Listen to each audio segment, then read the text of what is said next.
Alright, we'll choke it, prime it a bunch, assuming there's fuel in it because they weren't able to use it last time. Pull the fuel.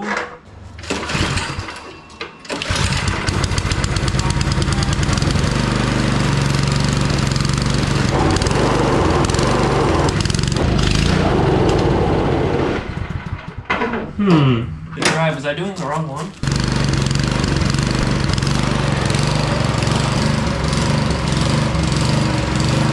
Alright, so that's how the snowblower runs. So I'm going to take everything apart, show you guys how to clean the carburetor out. And this is just the key this pulls out. These are a little bit of a pain, but these all slide on off. Sometimes you might have to grab some, oh, there we go. Grab pliers or something and pull it off. And you got this one. This one's a little bit harder to hold on to. Just gotta wiggle it as you pull it. Just gotta grab pliers.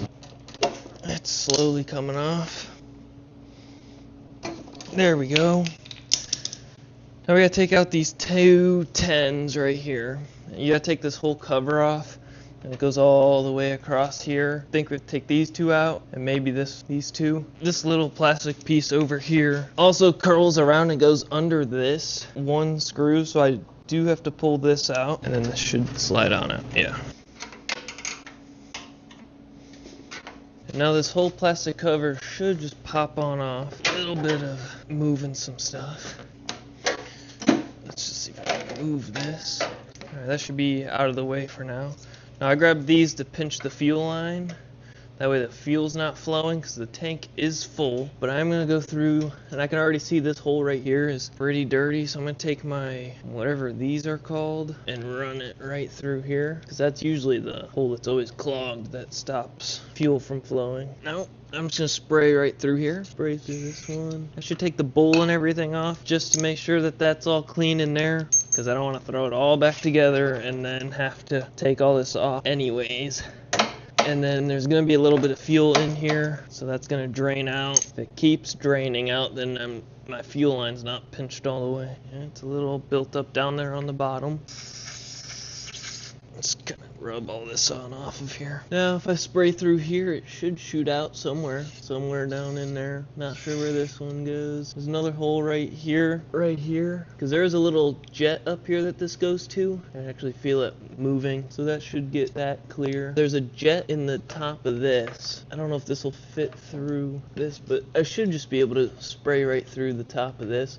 And it should spray out up here and through the sides there. Now, I'm not seeing it come out the top. I mean, need a pretty small one of these. It's all the way through there. I don't know if you guys can see that. So that's all the way through now. So I should be able to spray right through everything.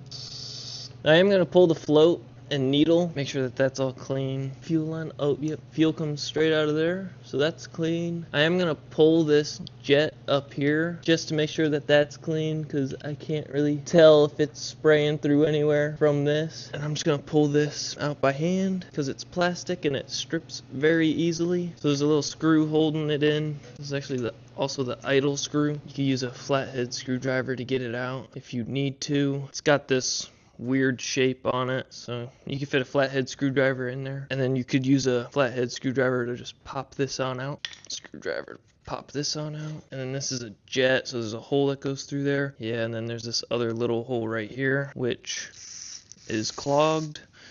So I'm going to take my little tool here and poke it right through here. So now I'm going to stick this back in. Now I need this screw. You want to be very careful putting these ones back in to not cross thread it because it's plastic and you will just destroy it, and that's no fun. Probably about where it was. Now I gotta put the bowl back on, and you want to keep this nut facing outwards because it's like a drain plug. You could drain all your fuel for the spring, so you might want access to that so you could just drain the fuel right on out to keep it from running like the way this was. Unless you use non-ethanol fuel, then you should be safe. But if you have ethanol in your fuel, then you're gonna want to probably drain your fuel when you're storing it because the ethanol just builds up in the carburetor and causes problems. And then you're either going to be doing this or you're going to be paying someone to do it. So it's on right, make sure there's no leaks, but letting the fuel go back into it. I think it's good for now.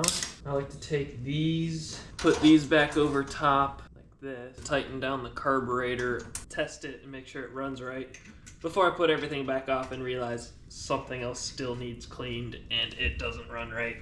Because that's no fun, pulling it all apart, putting it back together.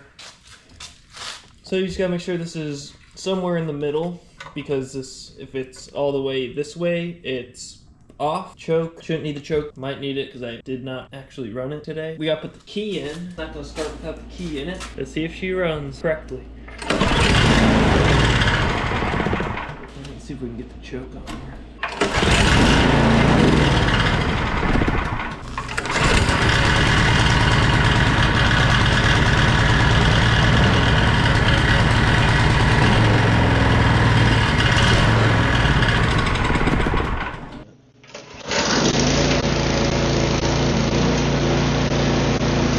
Alright, once I get all those covers on and everything, it should be good. Ooh, that's cold letting all that air in. But you don't want to breathe in all those exhaust fumes, so make sure when you're doing this stuff, you're in a well ventilated area. Now I just gotta get all this back together. Okay, it's getting snow in here. I gotta close that now. It's cold. This has to go on this side of this. A little more than you think. I'm gonna straighten out this to get that straight through. You gotta make sure this breather tube goes back on right here. And I gotta line these up. Oh, all of this needs pushed that way to get out of the way so you're not pinching it. Be careful if you've been running it. This is hot. This will just fold and slide back over into here. Just like this. Put this back on. I do have to make sure that it goes through this. I don't know where the hole's at, so I'm kind of just wiggling it around. Let's see. It's right there. Near the bottom. There we go. That's good. Now we gotta put all this stuff back on. I gotta do these two with the wrench. And now I'm just gonna tighten it down, because why wait to put the other one in? Just make it easier for this one. Alright, they're all nice and tight. Now I gotta put these knobs, handles back on. And these just snap back on. And then you should hear it click. Here's the choke. The arrow points to the left. There we go. Run it. Make sure it still runs good.